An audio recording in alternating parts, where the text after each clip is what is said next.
Welcome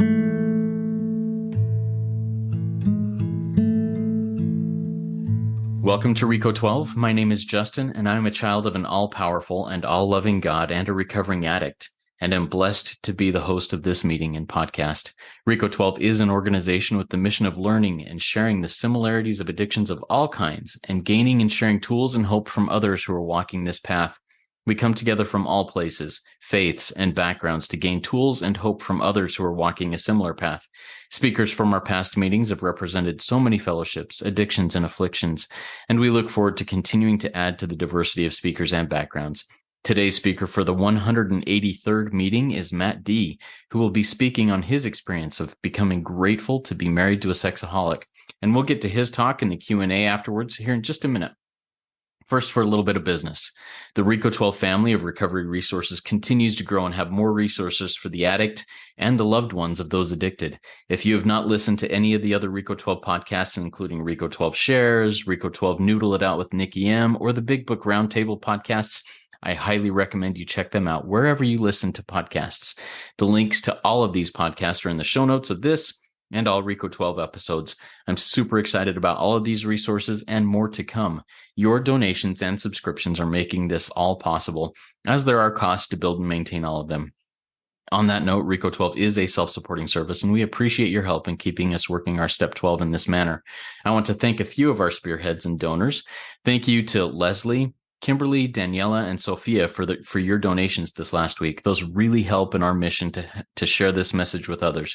Now, if you out there would like to become a spearhead and make some donation here to help us in this mission, please consider going to www.reco12.com/support and making either a one-time donation or becoming a monthly spearhead donor. I'll put the links to that in the chat of the live meeting and in the show notes. We look forward each week to receiving the light reflected from our speakers. That light inspires hope, meaning, worth, and growth in us, the listening audience. Now I'll introduce today's guest speaker. It's Matt D. Now here's a little bit about Matt. Matt's wife's sexaholism brought him to the S-Anon Fellowship in December of 2021 as a homicidal, suicidal lost cause. After a slow start, he learned through the principles of the 12 steps and the tools of S-Anon to love God, his wife, his children, and his fellows, and to take a solution-based action to break the patterns of codependency in his life. The lessons he's learned in S-Anon have also helped him to tackle his drug and alcohol addictions. He is now an S-Anon success story, living his best life as one who is happy, joyous, and free. Matt, take it away. The floor is yours, brother. First of all, thanks, Justin, for your service, man. I appreciate you having me on the podcast. And to everybody listening, what's up? I'm Matt D. from St. Louis. I'm a grateful member of S-Anon and have been so since December 4th, 2021. It's good for me to be here today.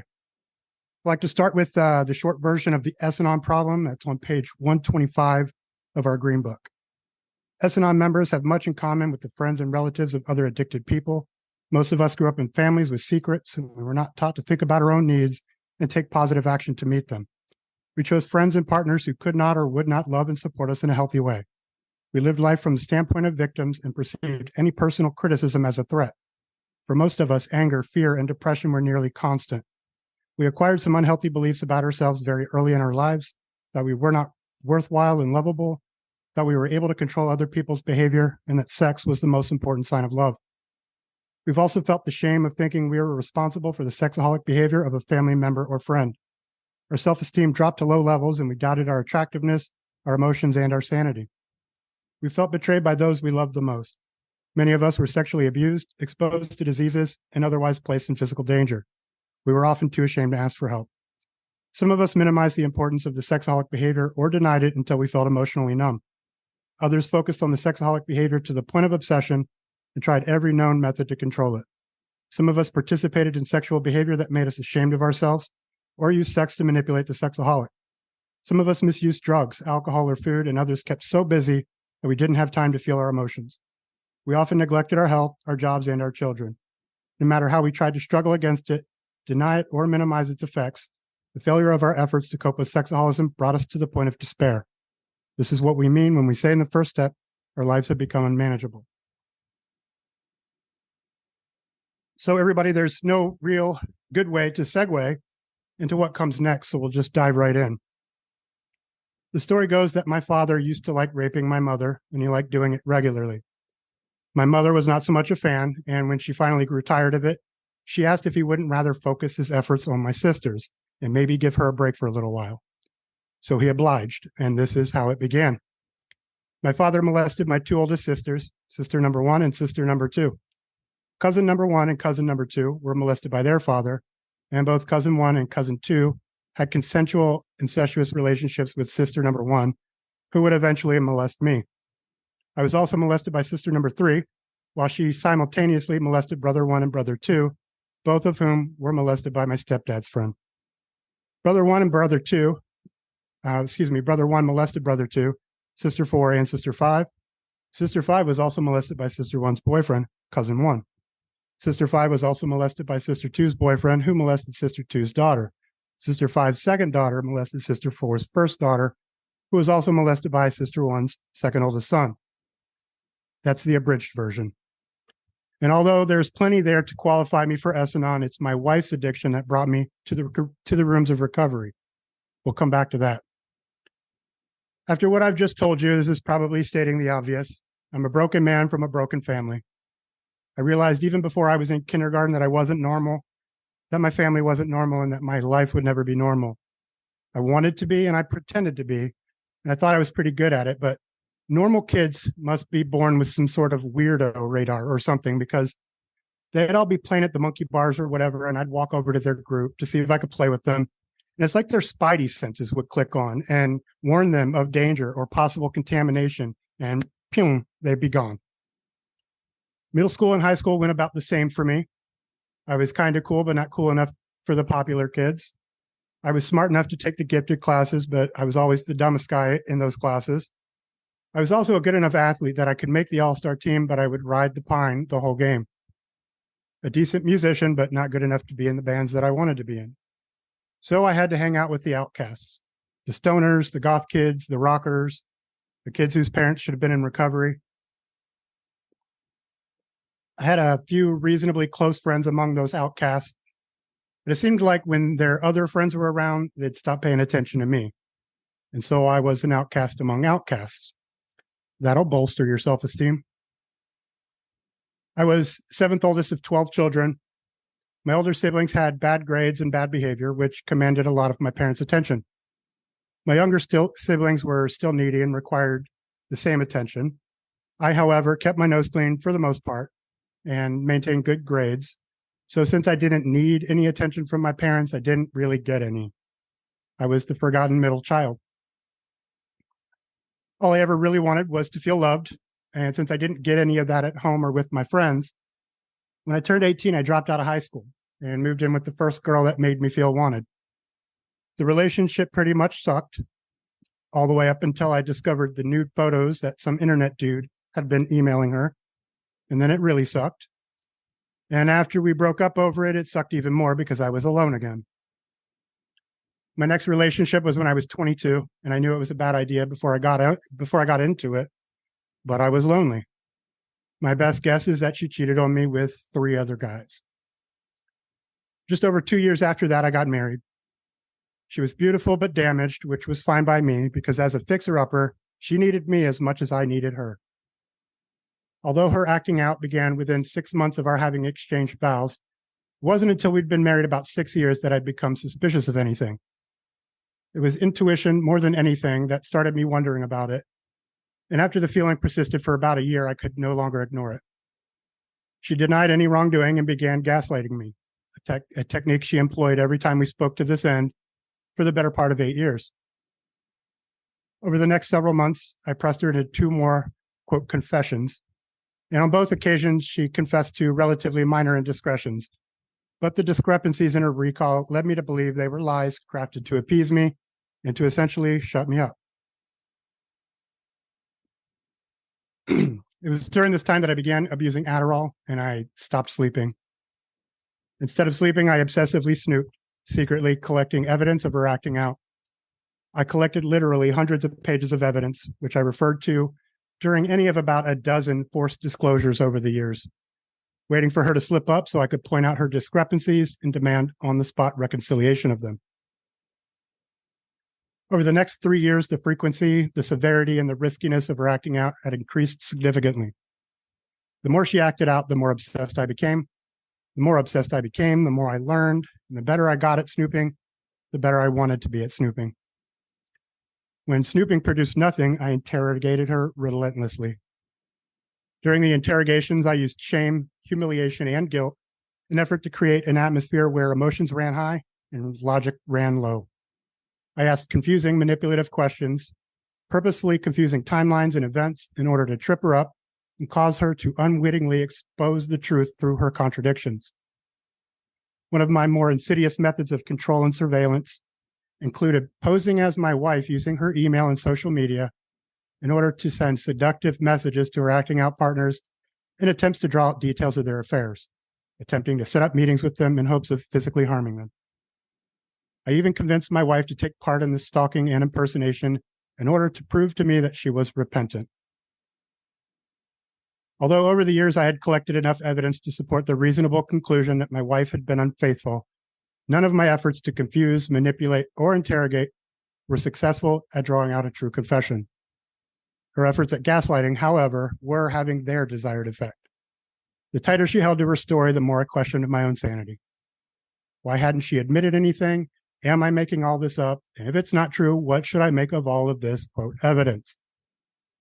I considered showing the evidence to someone else to see if they'd draw the same conclusion that I had, but I was too ashamed. So instead, I just kept digging. Proving infidelity at this point had become a peripheral concern, however. Proving my sanity was my new mission. I discovered some explicit text messages at the end of 2020, about 8 years after having first confronted my wife. These messages, I imagined, would surely end the madness, and explicit though they were, she was not dissuaded. I had misinterpreted them, I was told. Then she offered me the ubiquitous "we're just friends" line. You know you're in trouble when the word "just" appears before the word "friends." It was just another attempt to gaslight, but this one backfired. At that point, I knew I wasn't crazy because just friends do not talk to one another like that. And it was 2 months later that I discovered the smoking gun. She confessed and offered a solemn oath that her disclosure had been presented unabridged. Spoiler alert, there was more yet to be revealed. She entered recovery shortly thereafter, however, and after having attended meetings for a couple of months, she gave me the number of one of her sponsor's fiance. She told me that he might be able to help me with how I was feeling. I didn't know it at the time, but that was the single most important phone call that I would ever make. This gentleman told me about S-Anon and gave me Kevin H's number, who would eventually become my sponsor. I attended my first meeting the next day, and I'd like to say that I took to it right away, but I didn't. I made excuses not to go to meetings. I rarely called my sponsor. I did 0 step work. I didn't even work a half-assed program. I worked like an 8th-assed program. 4 months after finding S-Anon, my bottom was in sight. Unconvinced that her most recent forced disclosure had been complete, I went pain shopping. For those of you unfamiliar with the term, that means snooping. So I went pain shopping and I found a journal that contained notes for some step work that she had been doing with her sponsor. And this is so sick, y'all. Found a journal containing step work and I dug right in and read it all. This is her recovery stuff. I couldn't even let her have that one thing. I discovered in that journal a list of all the people that she had acted out with during our marriage. All the people that I'd suspected over the years that she'd denied, they were all on that list, along with 3 others that I had known nothing about. This was D-Day 2.0 here, y'all. And this one, given who 2 of those people were, was particularly difficult for me. For several days, I was unable to keep it together, to focus on work, or to allow my sponsor to help me work through it. And the things that I texted her in the few days after that discovery make me cringe to think over them. There's not an English word that I can think of that can truly describe how awful my comments were.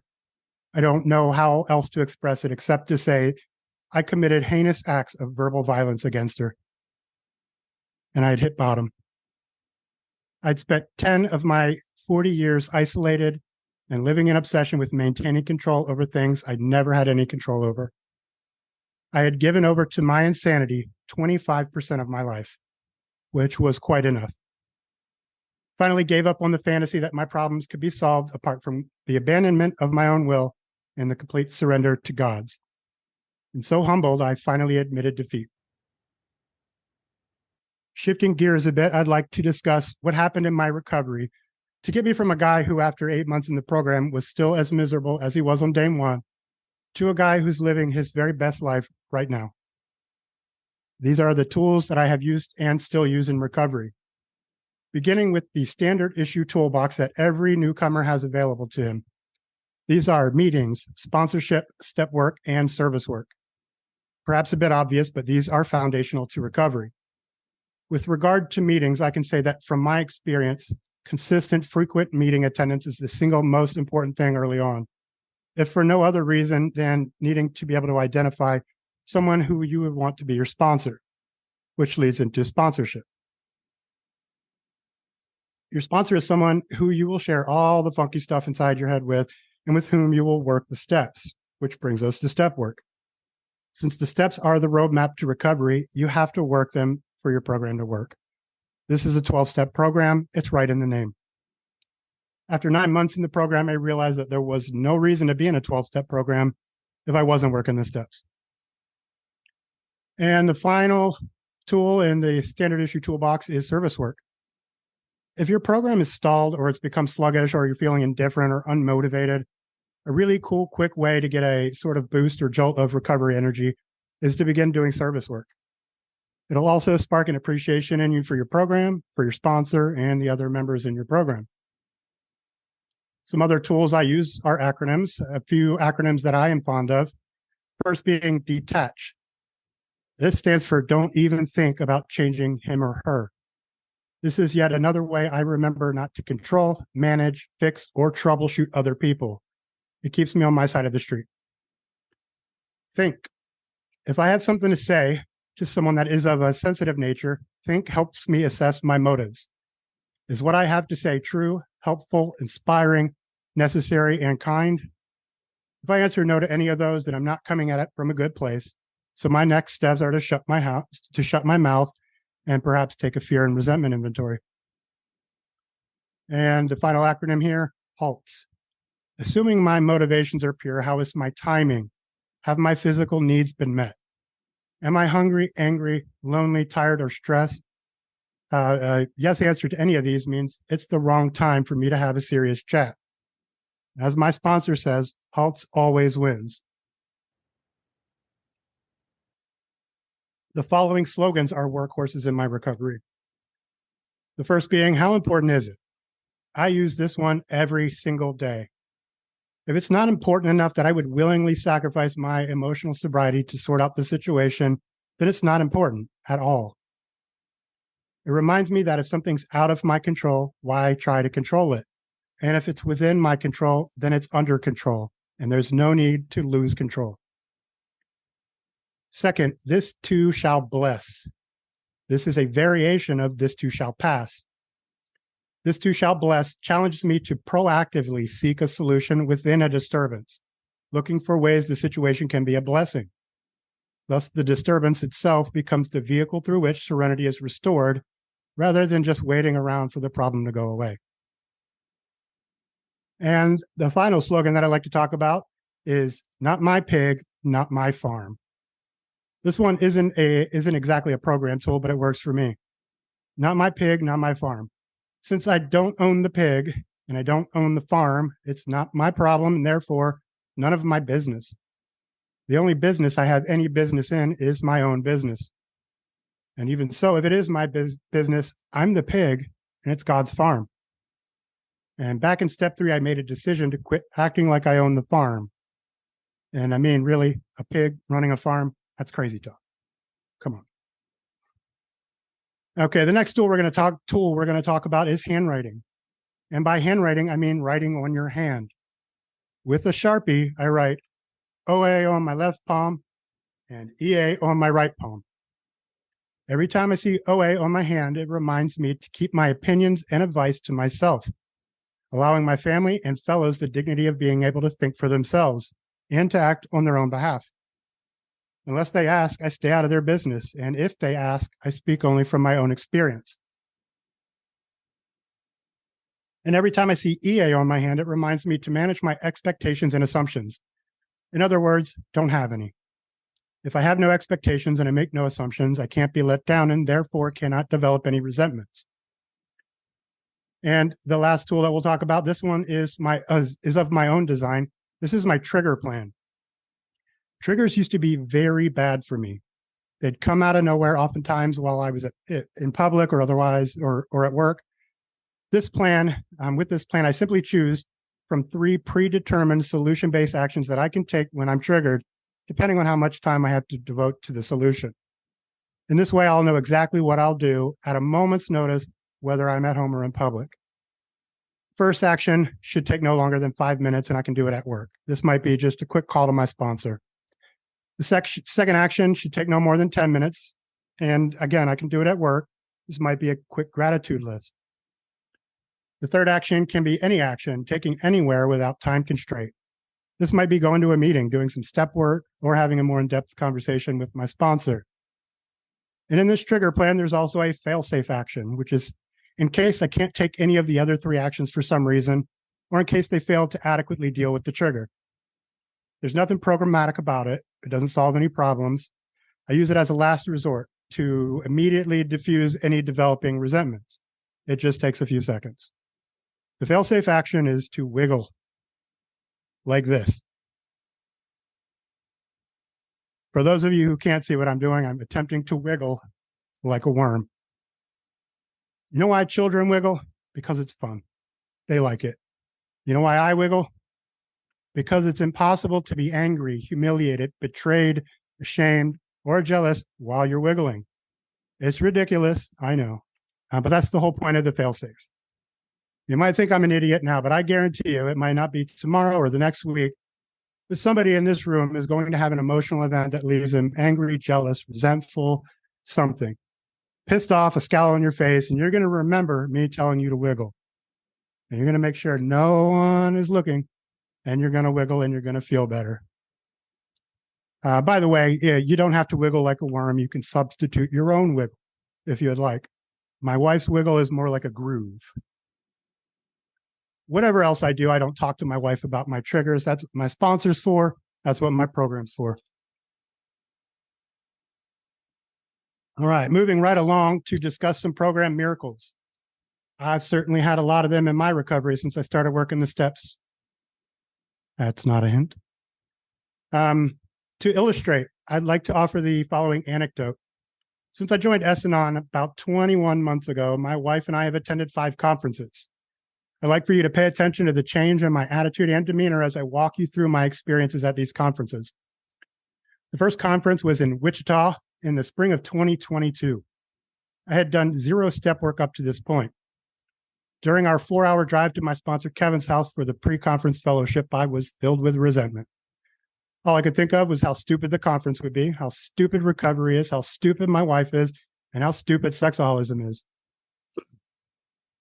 Shortly after we arrived at my sponsor's house, the only program friend that I had at the time texted me and asked how things were going. What follows is my actual response. I'm at Kevin's at the moment, been here for a bit. All these people are overwhelming. They all know each other. This is really uncomfortable. All these recovery people saying all these recovery things, Sarasota this, Wichita that. It's hard to imagine they actually like doing this stuff. They keep trying to talk to me, but after I say, hi, I'm Matt, I'm from St. Louis, I've run out of things to talk about. I'll say this though, Kevin seems authentic. He lives and breathes this stuff. Everything is recovery with him. I asked him earlier if I could borrow a phone charger, and he said something like, you know, when I have needs, I try to run service concept number 4 or whatever through my brain and my body and blah, blah, blah. I have no idea how to respond to that, and he never told me if I could borrow the charger. Man, I need a beer. The second conference was a 1-day deal in Lincoln, Nebraska, late August of 2022. I'd worked steps 1 through 3 by myself, but not with my sponsor. I wasn't grateful to be there, but I wasn't resentful either. I was neutral. And while I was there, however, I did come to an awareness that fear and my desire to control my wife's recovery were masquerading as boundaries. So there was a little progress there. The third conference was back in Wichita, early October last year. I was working Step 8 at the time. My wife and I were listening to one of the conference speakers when I began to experience a peculiar, unfamiliar emotion. It was sort of a pleasant feeling. And I wanted to share that with my wife, but I didn't want to be disruptive. So I turned to her and I just stared with kind of a stupid grin on my face. I could tell that she was trying to ignore me and listen to the speaker, but I kept staring. Finally, she broke down and said, "What do you want?" And I said, "Oh man, this is so cool that we get to do this together, this recovery stuff." She said, "It sure is, Matt. Now, do you mind?" I was 10 months in at the time, and I've since come to understand that foreign emotion I was feeling was gratitude. Conference number 4 was in Kansas City this past April. 16 months into recovery, I finished all my step work and stood before a couple hundred essays and S-Anon as a keynote speaker, privileged and honored to be sharing my experience, strength, and hope. My 5th conference was a 4-hour Zoom marathon a couple of months ago, wherein both my wife and I shared our stories together. And now here I am sharing on RECO12, a recovery ministry that recently celebrated 100,000 downloads. That's pretty cool, y'all. That's a profound transformation for a guy who used to consider himself a lost cause. God is real. Here's some other miracles that I've experienced in S-Anon. I wake up every day living the serene life. I no longer worry about what obstacles I'll have to face on a given day. I face my problems head on, confident that I have the tools to handle them. This past March was a really cool month for me. Inspired by changes that have occurred in my relationships and in my life, my son and 3 of my sisters attended their first meeting for their respective programs on the same day. 5 days later, my daughter texted me saying that my son had vouched for me by saying that I had changed. So she said she was willing to take a chance and hear me out while I offered amends, which I promptly did. And most importantly, guys, today I love my wife and I love to love her. I'm not ashamed of her. I'm not embarrassed by her addiction. I do not regret nor wish to undo any action she took in her addiction. Today, I'm not only grateful to God that I'm married to a sexaholic, but I am honored that he considers me worthy enough to be married to one. Now, that's the kind of mind-boggling, weird thing that my sponsor would say to me in the beginning, making me think that at some point someone was going to jump out of the shadows with a cup of Kool-Aid and say, "Drink up, Johnny." And the last thing, it used to be difficult to imagine life being worse than it was. Now it's hard to imagine that it can get any better. All right, I'm going to wrap it up real quick here, guys. I've come a long way in recovery, but as with the mosquito in a nudist colony, I've got a lot of work to do. Nevertheless, I live in reality in the moment, grateful for what I have, content with the work that God has done in me thus far, and I'm excited to see tomorrow's new version of me. He's helped me to tear down my fantasies and to realize that everything that I have today is all that I need and everything I've ever wanted.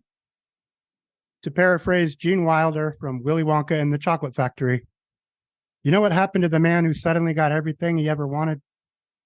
He lived happily ever after. And with that, I too shall pass. Thank you for letting me share. Matt, that was awesome. Thank you so much for your share, for the vulnerability, for the real, and for the hope. Man, that's awesome. I know that there are many people who are in a similar experience similar things. And this talk is going to provide a lot of hope and insight for that. Thank you so much for that. Now, I've written down a few questions. Live audience, if you have questions for Matt, please type them in the Q&A link there at the bottom of your window. We'll get to those as we go along. And we'll start off with a question from our live audience. This is from Candy. Candy says, "Wow, how is it you don't regret any of her cheating incidents? I can appreciate that you've come to a place where you're grateful for your journey and all of that was part of it, but not regretting being cheated on? Do tell. Thank you so much." That is a great question. How do I not regret any of it? Because I'm living my best life. If it wasn't for any of that, I wouldn't be here today. I would be miserable, irritable. I mean, it wasn't until S-Anon that I ever experienced joy in my life. If it wasn't for the principles that I learned in S-Anon, I would still be drinking and drugging. And I might have perceived that I was living some sort of good life, but I would have had no idea how good it could be. I don't care how I got here. I'm grateful that I'm here. Beautiful. Beautiful. So, Matt, at the very beginning, my internet dropped, but it appears that everything continued to go on just fine, because when I was finally able to get in, everything was going smooth. So I missed part of your opening about the trauma. I got a little bit of that childhood trauma in there, and it sounds like it was drastic. Now, you've got childhood trauma. You've got what I have heard called, and what I guess is called, betrayal trauma from your wife. Tell us a little bit about the difference in those, the similarities, and how you deal with that in your daily life. So I mentioned the childhood trauma, not because it was trauma to me, because honestly, anything that happened to me, I barely remember. One thing that happened to me, I don't remember at all. I use that simply to illustrate how rampant sexaholism was in my family. And I used to think that because I didn't really remember much of it, that it didn't really have an impact on me.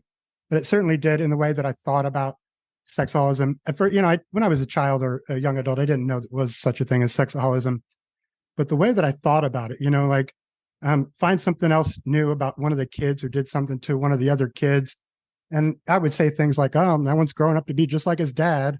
Or, these kids keep playing doctor. One of them might actually grow up to become one. It was sick the way that it made me think. So that's why I put all that in there. Perhaps with some therapy, I might uncover some of that stuff. But for me now, it doesn't bother me. And I mention it because giraffes don't marry elephants, right? So I had all of this trauma, regardless of how it might have affected me. But it altered the way that I thought and how I felt. And so much sexaholism in my family, and I went and married one. And when I realized what sexaholism was, through my wife's addiction, it fueled all of the anger, resentment that I already had in me for all kinds of things. And it gave me an excuse to be the guy that I already was. And I didn't want to try to be anything different anymore, because now I have a reason. And I'll say this: I'm grateful for my wife's recovery, because I saw her getting well after a few months, and I was not, and I was pissed off about that at first, because how dare you do this to me, and then go and get well. But she said to me at some point, it wasn't an ultimatum as such, but I think she wrote me a short letter that said something like, I'm sorry for everything that I've done, but if you don't get well, I don't know if we're gonna make it. And I thought I better get my ass in gear. And I'm glad that I did. I'm glad that she was getting well, because here I am. Thanks for the question. Yeah. I want to follow up on that. You said elephants don't marry giraffes, or giraffes don't marry elephants, whatever order you put it in. How would that have gone over with you in your 10 years of trying to control things, of trying to be being the victim, of trying to dig things out? If somebody would have come up to you and said, you married into this because, an elephant marries an elephant, a giraffe doesn't marry an elephant, you're an elephant just like that. How would you have reacted to that type of confrontation? Probably would have started with some sort of rage and self-justification and who the F are you, and what, you don't know anything. And I probably later would have gotten good and drunk, or good and high, and marinated on that, and come to the conclusion that I wasn't an elephant or a giraffe or whatever, and that I was the victim. And I might have followed that up with not talking to that person for a while, and maybe even saying something like, you're putting a mirror in front of yourself. Maybe you're the one with that problem, trying to control, manage, fix, or troubleshoot them, because I didn't have any problems. I'm a victim here, something like that. Yeah. And how does that shift, though? I mean, you've obviously had this massive shift that happened. Do you remember the first time that kind of clicked in your mind and in your heart that there's something here that that is manifesting in my life? Yeah. I think it was when I really started to get to work on step one. I don't know how step ones go in a lot of other programs, but in our step book for S-Anon, they ask a lot of questions, and it says somewhere in there that a lot of people like to write a narrative of their significant relationships, and I got busy on that. I didn't realize prior to doing that I had these patterns of codependency or picking sexaholics as partners, but every one that I ever picked was a sexaholic. And through the patience of my sponsor and some other guys in the program, that statement that I made, giraffes don't marry elephants. I got that from a friend who had done some incredible recovery in just a few short months, and I realized that I was doing this. I was a giraffe, and I married a giraffe. Now I don't have the sexaholism thing, and so what I mean by that is sick people married sick people. My sponsor says love cripples attract love cripples. And it was through working my first step in writing this narrative of my life that I realized I was a love cripple, and this was the pattern. Thank you for sharing that. I appreciate that, Matt. All right. A question came in earlier from Everly. Says, what was that acronym to stay on your own side of the street? Do you remember what that was? Detach is one. Don't even think about changing him or her. That one is probably the most important because I'm a troubleshooter. I wanted to run my wife's recovery. I thought a lot of good that did for me. Didn't want to run my own, and I was good at giving advice to all kinds of other people because they had problems, and I could help them with that, and I could change them, and their lives could be good. So I detached from that and from those people and their problems, and I allow them the dignity of being able to think for themselves. And again, if they do ask my advice, I share from my experience, and that is it. Yeah, thank you for sharing that. Another question comes in from Jamie. Jamie says, I learned that my wife's sexual behavior was an addiction only after she got sober from alcohol and drugs in rehab. I've just started my S-Anon program, and my wife is working her AA steps and working with a counselor about her childhood traumas that led to all of this, but not with a CSAT, which is a certified sexual addiction therapist.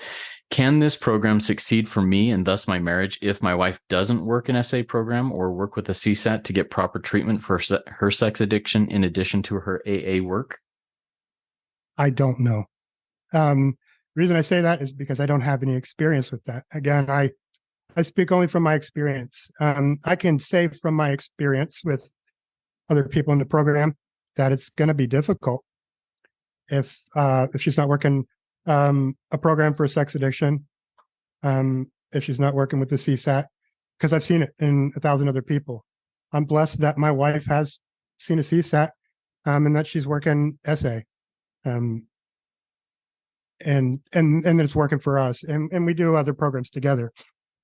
But unfortunately, I don't have any experience with that, so I can't say. I can say that it's difficult though. Thank you for sharing that, Matt. A couple of questions from Kevin. We'll just take them one at a time. The first question is, and this is one that I find fascinating also. How is it different being a man in S-Anon where the high majority of members in S-Anon are women? Again, I don't know. I'm not a woman. I don't know what they go through. I can say that if there weren't these men's Zoom groups that I attended, they were already in place because of COVID, and that was my first experience with S-Anon. I tried going to some groups that were primarily women in the beginning and wanted nothing to do with it. I'll say that the perspective of men in S-Anon versus women in S-Anon it seems to be different. Men tend to be more solution oriented in my experience. And yes, there was a problem, but we're going to fix it. Right? We need a solution for this. And in my experience, the women in S-Anon, not so much.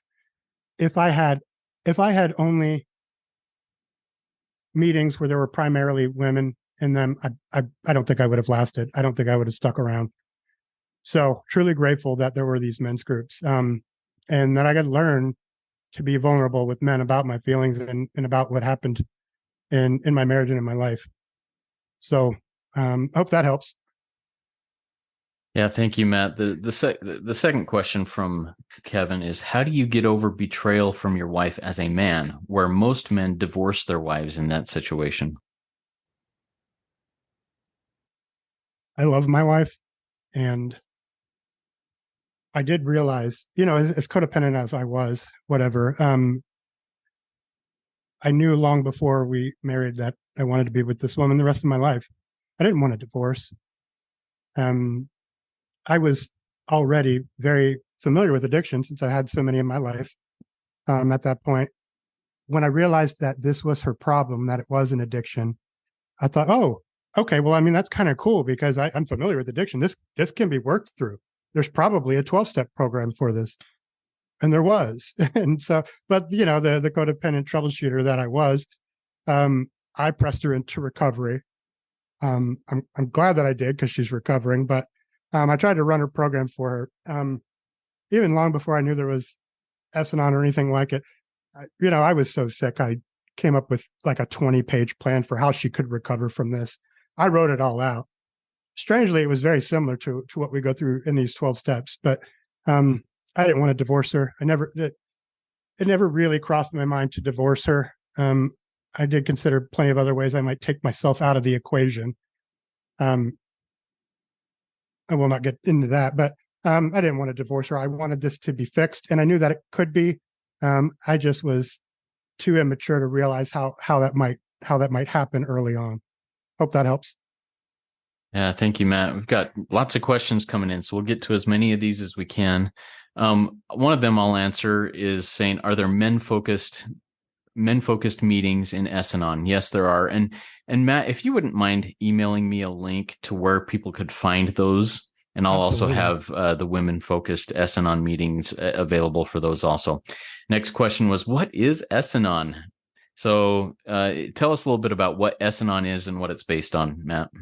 Yeah. So at the beginning of my share, I read the S-Anon problem, um, and I won't read that whole thing again. But S-Anon is for people that are dealing with the sexaholism of a family member or friend.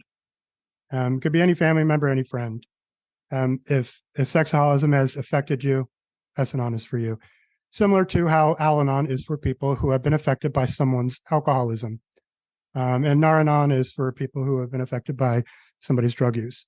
So it just, so there's that. There's a whole nother aspect to it, which most people don't realize when they come to this. For me, S-Anon was going to be, at least I thought, a forum for complaining about my wife and her addiction. Right. And other people would understand that because they've been through it. I didn't realize that I needed to do some heavy lifting in my own life and work on my own stuff and attain what is mysteriously called emotional sobriety. I've heard about it a little bit, having attended a few AA meetings in my past. But there's this concept of emotional sobriety that was brought up again and again. And I had no idea what that looked like or how to know if I had it. Um, but for me today, emotional sobriety is, I used to think it was about suppressing your emotions, the challenging ones, um, trying not to be angry when you were angry, trying not to feel betrayed when you were feeling betrayed. But it's nothing to do with that. Our emotions and our capacity to feel them are God given and therefore not bad. So I learned that there's no such thing as a bad emotion. I now call them challenging emotions. And I don't try to suppress them anymore. I try to deal with them. And for me, when I lose my emotional sobriety, it's when I take a negative action as the result of my feelings, as a result of my emotions. And I can maintain emotional sobriety when I take a solution based action when I feel one of those challenging emotions. I think I might have got a little bit off there, but hope that helps. No, I appreciate it. I think God's guiding the wandering there. I think it was really good and helpful for many people. All right, next question is from Sam. Sam says, "I'm Sam and I'm a sexaholic. My wife has been anxious for months, not knowing if I will act out again or when I will. I've been sexually sober for over a year now. How do you deal with the fact that your spouse could decide to go out and maybe step out of your marriage?" That is a really good question. Actually, kind of a question that I was hoping someone would ask. I don't deal with it. And this actually touches on another question um, that Jamie asked, I think, earlier about how difficult it is to recover if somebody's not in recovery, if the spouse is not in recovery. Again, I have no experience with my spouse not being in recovery. I'm grateful that she is in recovery. And I see in everything that she does these days that she's working recovery. It's plainly obvious. It's plainly obvious when she wasn't sober. And it's plainly obvious today that she is. The way that she works her program, the meetings that she goes to, the sponsorship that she does, she lives and breathes recovery. And what a blessing that is. I don't worry if my wife is going to relapse. I think I would know it long before she relapsed because she wouldn't be working her program. There'd be red flags everywhere. I don't think you can work a program as strong as she does and relapse. I just don't think it's possible. So for me, if there were red flags, then I would be concerned. But today there are none.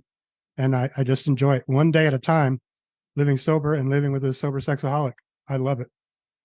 I want to follow up on that, Matt, because would you have that same clarity of vision, do you think, if you weren't also working your own recovery in a healthy manner, or would you still be on edge thinking when's the next shoe going to drop?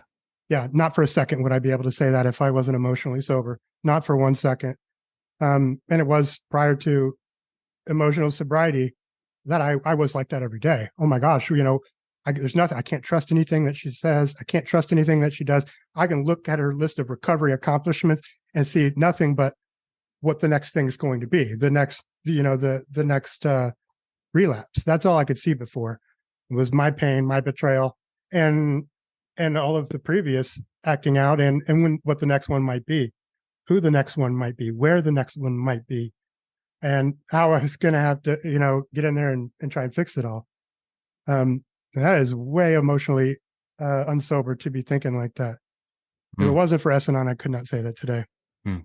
Yeah, thank you for sharing this. I think I think this episode is going to help a lot of people, and I think it's going to anger a lot of people too, whose maybe sexaholic spouse is going to take it to their spouse and say, "Hey, listen to this," and they'll be like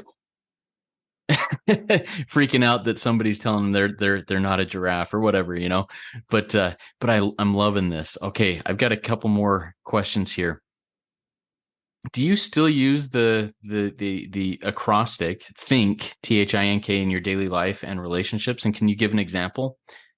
I do. And first of all, I'm glad that you called it an acrostic because it's not an acronym like people think, but I call it an acronym because that's what everybody calls it. Do I use that? Yeah, it's most of the recovery tools that I use are more subconscious now. In the beginning, I had to stop and do these things and think, what does think mean, and how am I going to apply this? Today, it just happens. I'll give you an example. The most challenging relationship that I have today is with my son. He's 17, and he acts quite like 17-year-olds do, and it can drive me freaking bonkers sometimes. And never mind the things that he does to do that, but I have to stop and apply these principles. Think, I want to yell at him, or I want to shame him almost subconsciously sometimes when he does something goofy. And I want to say things like, you always do this, or you always do that, or you never do this. And I have to stop. Is what I'm saying true? Well, those things are not true. He doesn't always do them. He doesn't never do something. So it's not true. Already, I've stopped what I was about to say because it wasn't true. Also, is it helpful to shame him for some behavior? Never once did shaming a human being ever do me any good. So it's not helpful. Is it inspiring? Certainly not inspiring. That's pretty obvious. Is it necessary to come at my son for something like that? No. And there's other ways to go about it. I've practiced that and I know they work. And it's certainly not any kind of kind thing that I would be doing to him if I were to approach him like that. So yeah, I do these things every day, all day long. And thankfully they've become second nature to me. I don't have to work hard at them anymore. Matt, that leads me to one of the phrases that or mottos that you say you use. How important is it? Is this necessary that I shame or that I jump on this person? How important is it? Are you able to give an example in your real life as to when there was something that you were really boiling to get at, and then when you asked yourself, how important is this really, you were able to let it go? Yeah, one thing, there was, man, I don't know, probably a year ago, This is when one of the times that I really realized that this stuff was working. I was sitting on the couch watching some show on Hulu, and my son and my wife were in the hallway, and they got into it about something. And the troubleshooter in me thought, I'm going to get in there and fix this. I'm trying to watch something. I got to sort this out. And then I thought to myself, well, how important is that? Do I need to be in there? Nope. I just sat down and happily watched the show that I was watching. And I realized, oh my gosh, I don't have to fix all these things. That would have ruined me if I had gotten in the middle of that. And guess what? My wife is perfectly capable of doing it. And it was probably an argument that amounted to just about nothing anyway. How important is it to yell at my son because he leaves his cereal bowl on the coffee table day after day after day? That's not important. It's just not important. Yeah, thank you for sharing that. Got a couple more questions we're going to get to here, I think, before we start wrapping things up. First one is from an anonymous attendee who says, how has the 12 steps helped you set boundaries, if it has? Yeah, boundaries for me at first were more punishments than anything. I didn't understand the concept of a boundary. All I wanted was to punish my wife. I mentioned in my share about one of the conferences that I went to where I realized that my desire to control was fear masquerading as boundaries. So after a few sessions with her CSAT, the two of us, I still was so fearful. I was insisting on a polygraph, right? And the only question I wanted to ask her was, have you told me everything? Has everything you told me been true? Something like that. And I just wanted that one question, but I realized that was just fear in me trying to control her, and that it wasn't a boundary at all. And do I have boundaries today? Yeah, probably, but I haven't thought really hard about them. They've grown up around me through the process of recovery, through working the 12 steps. I just live a healthy life. More than anything, I have to set boundaries up for myself to not get in people's business, to not try to fix them, to not try to tell them how to run their program. My son's in recovery, and I want so bad to help him out, quote, help him out. So the boundaries that I have are for me to not do that, to not ask him how his recovery is going, to not suggest that he do one thing or another. So S-Anon for me is about my boundaries for myself more than anything. Yeah, great answer or great experience there, Matt. And I think that leads into one of the questions I have here from Alan. And maybe you can share a little bit about this. Alan says, I have a sex addiction. What should I do, or what can I do to help my wife work recovery? Stay off her back. It's her recovery to work. You can't do anything about it. Just work your own recovery. And I'm not an SA, so I can't speak from that perspective. But Alan, I can say this. I worked my program hard. Once I started working it, I worked it hard. I got through 12 steps in just a couple of months. And I didn't realize that I was an S-Anon success story until maybe 6 months later, when my son asked me about recovery. He wanted to talk about recovery. And I had a feeling I knew what he was going for. And so I started talking to him about S-Anon. He said, no, Dad, not that. It's something else.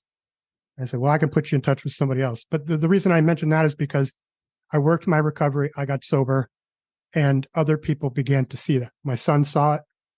3 of my sisters on the same day, unbeknownst to me, attended their first S-Anon meeting because they saw something in me. My wife started S-Anon because of something she saw in me. My daughter called me and allowed me to make amends to her because of the reputation that I was building. It used to be that people trusted in me because they were not aware of my reputation. Now they trust me because of my reputation. And that's because I've worked these 12 steps and I apply these principles to everything that I do. Every decision that I make, everything that I think, every action I take, somehow I filter through these principles that I've learned in S-Anon. And people see that, and they see a difference in me, and they want what I have. And just the same as I saw a change in my wife and I wanted what she had, and that spurred me to start to work my own program. it may just be, sir, that if you work your program, your wife might see something that she wants. Thank you so much, Matt. And we've got to wrap things up here. We're coming up to the top of the hour and need to finish up with a couple of things here. Before we go into the closer, do you have any final words of wisdom that you'd like to share with us? Absolutely. Work the steps, guys. Changes your life. Work the steps. That's it.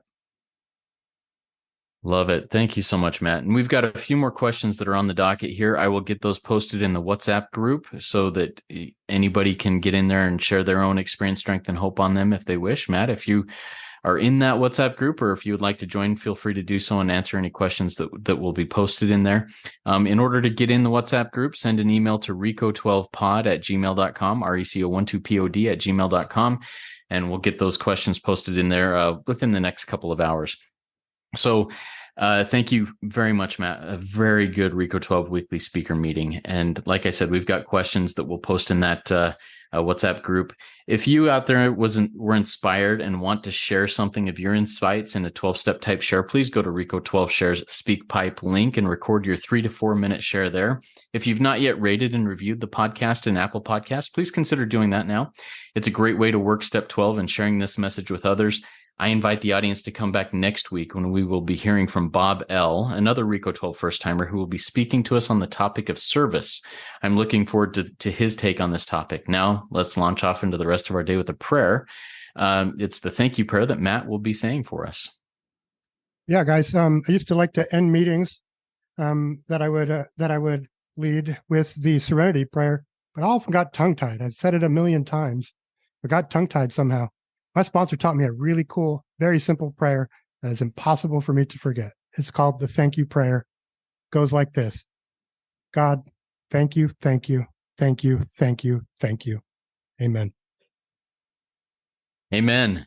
And thank you, Matt. Everybody remember, there is one who has all power. That one is God. May you find God now. Keep coming back. Let's trudge this road of happy destiny together.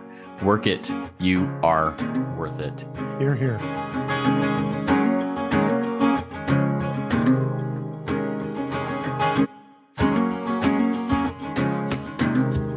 I've seen stars fall from above. I've fallen in and out of love.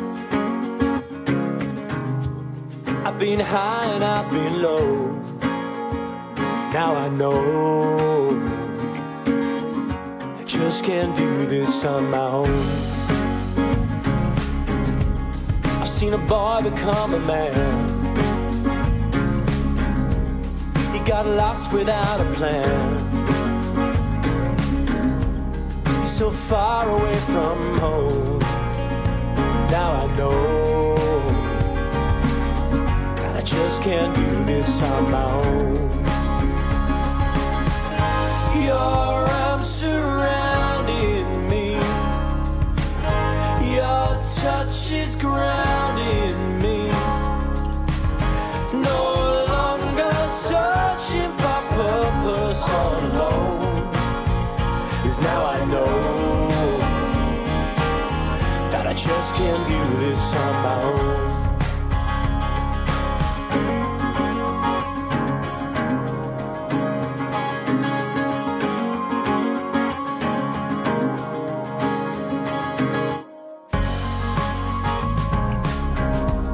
I'm looking for the words to say. You make the world a better place, and I can call that place my home. 'Cause now I know that I just can't do this on my own. Your arms surrounding me. Your touch is grounding me. No longer searching for purpose all alone. 'Cause now I know that I just can't do this on my own. So